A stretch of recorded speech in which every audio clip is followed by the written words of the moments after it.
राधे राधे गुरु जी। हाँ। मेरा एक प्रश्न है, मैं बचपन से देखती आ रही हूँ, जो लोग नियम धर्म कर्म से मन से बहुत भक्ति करते हैं उनके जीवन में बहुत कष्ट है।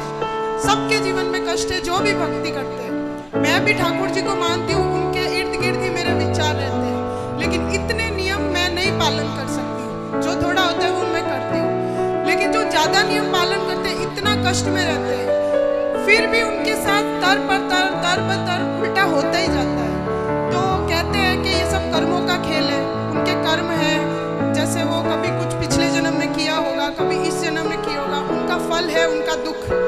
लेकिन मेरे को ये समझ नहीं आता कि जब कर्म करके फल लेना है, कर्म करके फल लेना है, तो वो भक्ति का उसमें क्या योगदान है, वही मेरे को। और जब भगवान कहते हैं कि मेरी आप भक्ति करोगे तो मैं हर चीज से आपको मुक्त कर दूंगा, आपके लिए जीवन आसान कर दूंगा, तो फिर कर्म का दोष कैसे लगेगा, मुझे वो समझ नहीं आता। वाह, सुंदर प्रश्न है, इसलिए ताली बजाओ। सब बैठो आप लोग। अच्छे प्रश्न पूछने चाहिए ऐसे जैसे इन्होंने पूछा। सब बैठो, पहले अगल बगल की बहनें सब बिठाओ। सुनो, इन्होंने पूछा है कि जब कर्म का ही फल भोगना है तो फिर भक्ति करने की क्या जरूरत है। सिंपल ये, क्यों? सही है। अर्जुन भक्त थे कि नहीं? माइक ले लो, आगे पीछे की मैया बैठ जाओ। अर्जुन भक्त थे कि नहीं? थे ना। लेकिन अर्जुन को भी 12 वर्ष का वनवास जाना पड़ा। 12 साल तक जंगल में रहना कोई सरल काम तो नहीं। 1 साल अज्ञातवास, जंगल में रहना, किसी के दास दासी बन के रहना सरल काम तो नहीं है। जबकि अर्जुन जैसा भक्त कौन होगा? फिर भी उन्हें कष्ट उठाना पड़ा। भगवान राम तो स्वयं भगवान थे, 14 साल का कष्ट।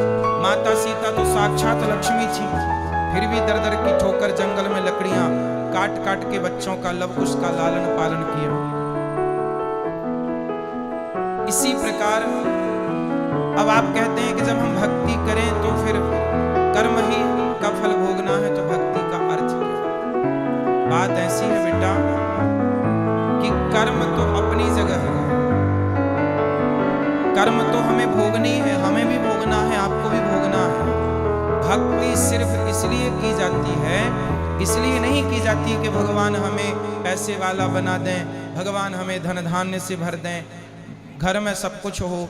भक्ति का मतलब पैसा पाना नहीं, भगवान से बेटा बेटी मांगना नहीं। अरे भगवान की भक्ति आपको जो देगी, कोई कर्म में इतनी ताकत नहीं है कि आपको वो दे सके। अब उदाहरण से समझो, विभीषण को लंका का राजा बना दिया, क्या विभीषण का कोई ऐसा कर्म उसे राजा बना सकता था? कर्म अच्छे करता था फिर भी लातें खाता था, रावण लात मार के निकालता था, उसके कर्म का भी उसे दंड मिला। पर भगवान की भक्ति जो की, उस भक्ति का भी फल, कर्मों का फल यदि मिलता है तो भक्ति का फल भी मिलता है। थोड़ा सा देर है। विभीषण को भक्ति का फल मिला। उस कोई व्यक्ति ऐसा कितना कर्म करता कि वो लंका का राजा। भगवान कर्मों के फल को नहीं देखते कि तुमने भक्ति हमारी कितनी की। जब भक्त शरण में चला जाता है तो भगवान भूल जाते हैं कि कितना बड़ा पापी और पतित है, उठा करके राज सिंहासन पर बिठा देते हैं। दूसरा, सुग्रीव, सुग्रीव भी लातें खाता था भाई की, दर दर की ठोकर खाता था, उठा के बिठा दिया। तो भगवान बेटा, भगवान जो दे सकते हैं कोई नहीं। इसलिए गलती हम लोगों की है कि हम उम्मीद क्या करते हैं, हे भगवान हम तुम्हारे इतने बड़े भक्त हैं, तुमने हमें बेटा भी नहीं दिया। हे भगवान हम तुम्हारे इतने बड़े भक्त हैं, रहने को घर भी नहीं दिया। हे भगवान तुम्हारे हम इतने बड़े भक्त हैं, हमारा पति नहीं सुनता, बेटा नहीं सुनता। भगवान की भक्ति का मतलब ये नहीं कि तुम्हारा बेटा सुने, तुम्हारी बेटी सुने, तुम्हारा घर बन जाए। जो भाग्य, सुदामा ने सारी जिंदगी गरीबी देखी, क्या सुदामा से बड़े भक्त आप और हम हैं? क्या हो सकते हैं? नहीं। लेकिन सुदामा से ज्यादा हमारी शिकायतें, सुदामा की तो एक भी नहीं थी। सारी जिंदगी भीख मांग कर गुजारा किया, सारी जिंदगी भगवान की भक्ति की और मांगने नहीं गए, 4 मुट्ठी चावल अपनी हैसियत के अनुसार देने गए। जब सारी जिंदगी उन्होंने भक्ति की और फिर भी गरीबी में रहकर शिकायत नहीं की, तब भगवान ने देखा कि भक्त पक्का है। 50 रुपए का घड़ा जो खरीदती हो ना मेरी बहन, उस घड़े को भी कुम्हार हफ्ते भर पकाता है भट्टे में, महीनों तक पकता है वो, कम से कम 10 दिन की आग तो देता होगा, तब जाके वो काले से लाल होता है, माटी पक जाती है तो लाल हो गया। अरे घड़े को भी पकने के लिए आग में उसे डालना पड़ता है। तो भगवान जब अपने भक्त को पकाएंगे तो थोड़ा तो दुखों की आग में तपाएंगे कि देखें कितना कच्चा कितना पक्का।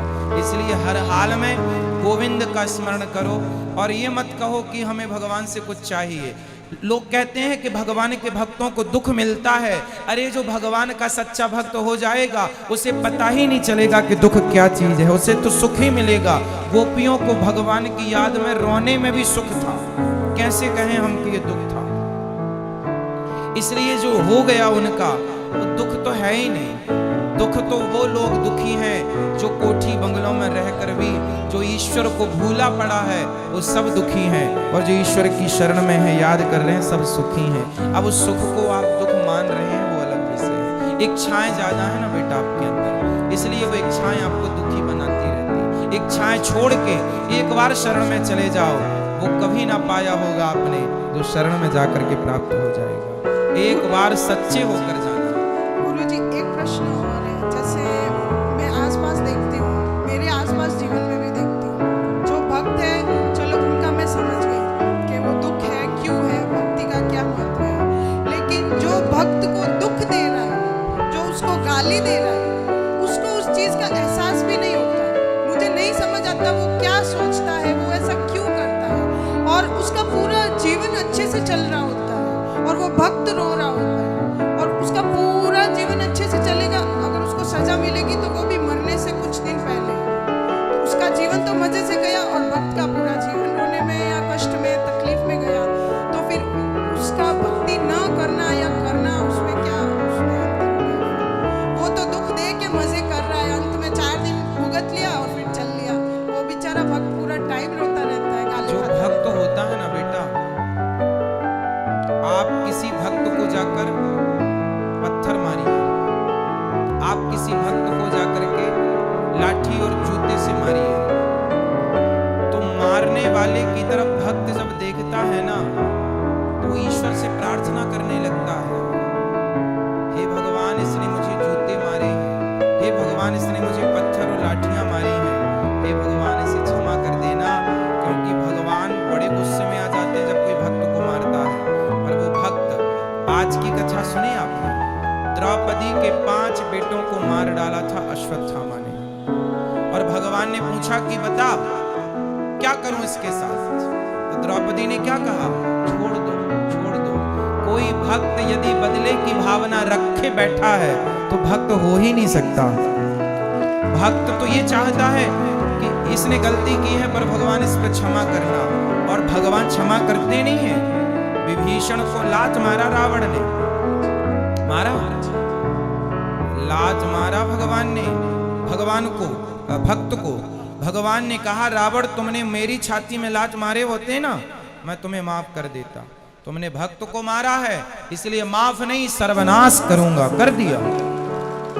एक बात बताओ कि जब तक रावण ने विभीषण को लात नहीं मारा तब तक राम जी ने लंका में एक भी बाण छोड़ा हो, एक भी नुकसान किया हो लंका का तो मुझे बताओ।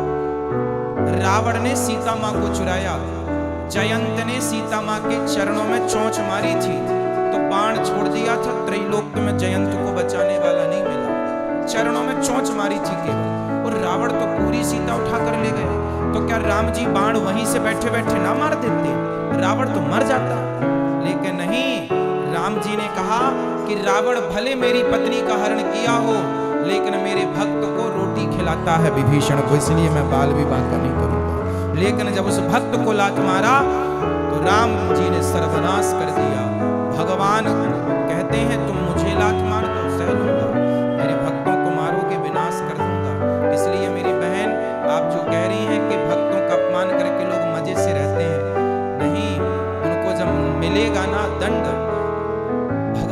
थोड़ा सा देर, God mills grind slow but sure, ईश्वर थोड़ा धीरे चक्की चलाते हैं। पिसता है उनके घर आटा धीरे, पिसता जरूर है। हिसाब तो पाई पाई का रखते हैं ना भगवान। जब देंगे ना तो खूब नानी याद आएगी। और आप ये मत सोचो जैसे मैंने, आप भक्त हो और मैंने आज आपको अपमानित किया, आपको मारा मैंने, तो आप तो भक्त हैं, आप तो मेरे से कोई ना कुछ ना कहेंगे और मैं तो मौत से रह रहा हूं।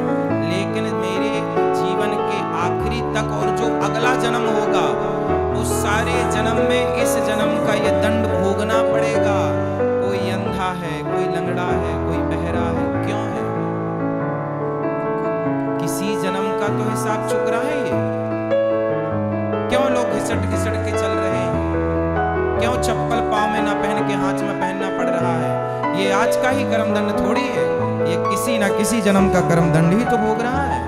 तो ईश्वर के घर देर है, अंधेर। एक प्रश्न और लास्ट, जैसे भगवान कर्म की सजा देते हैं, उसको सजा मिल रही है, वो पूरा जीवन सजा ले रहा है, लेकिन उसको ये ज्ञात ही नहीं है कि उसको सजा क्यों मिल रही है और वो गाली दे रहा है, तो उस सजा का क्या फायदा? यहाँ नहीं हो सकता बेटा, ये तुम्हारे और हमारे हाथ में नहीं है, यही तो ईश्वर के हाथ में मिलेगा। बस ये श्योर है, ये कंफर्म है, बट ये नहीं कंफर्म है कि आपको किस दंड पाप का। भीष्म पितामह को बाणों की सैया मिली। भीष्म पितामह ने कहा कि मैंने तो कोई पाप नहीं किया, मैंने तो कोई अपराध नहीं किया, मैं तो अपने 20 जन्म पुराना मैं जानता हूं। भगवान ने कहा 20 जन्म तक तो जानते हो, 20 जन्म के पहले 21वां जन्म देख लेते तो मिल जाता।